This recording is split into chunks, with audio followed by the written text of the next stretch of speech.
उस कोण का माप क्या है जिसका संपूरक उसके पूरक कोण का 3 गुना जितना बड़ा है। देखो, संपूरक कोणों का योग 180 डिग्री और पूरक कोण का योग 90 डिग्री होता है। ठीक है, तो अगर कोई कोण थीटा है तो उसका संपूरक कोण क्या हुआ, 180 माइनस थीटा। तो जिसका संपूरक कोण उसके पूरक कोण का, उसका पूरक कोण क्या रहेगा फिर 90 माइनस थीटा। पूरक कोण का 3 गुना है ना, ये ऐसे है, पूरक कोण का 3 गुना कर दिया। ये जो संपूरक कोण है वो पूरक का 3 गुना है।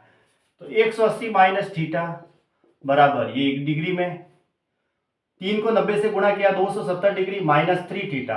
अब माइनस 3 थीटा इधर आएगा तो माइनस थीटा प्लस 3 थीटा बराबर कितना हो जाएगा, प्लस का 2 थीटा।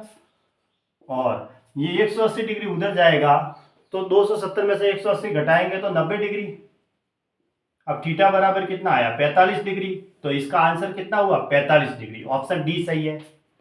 अब यदि दो वृत्तों के चाप की लंबाई समान है, चाप की लंबाई है वो बराबर है, अपने केंद्र पर क्रमशः 65 डिग्री और 110 डिग्री का कोण बनाती है। ये थीटा 1 दे रखा है 65 डिग्री और दूसरा थीटा 2 दे रखा है 110 डिग्री।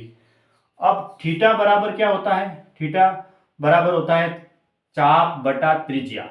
ठीक है, यही होता है थीटा का जो कोण होता है, केंद्र पर बना कोण, वो चाप बटा त्रिज्या होता है।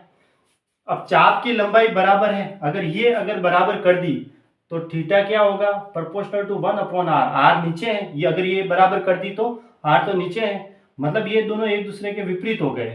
तो हमने क्या निकालना है, उनके त्रिज्या होगा। तो R1 अनुपात R2 बराबर क्या होगा, थीटा 2 अनुपात थीटा 1, ऐसे। क्योंकि ये तो विपरीत है। अगर यहाँ ऊपर होती, L को स्थिर किया इसने, L को बराबर रखा है, तो ये एक दूसरे के विपरीत हो गई।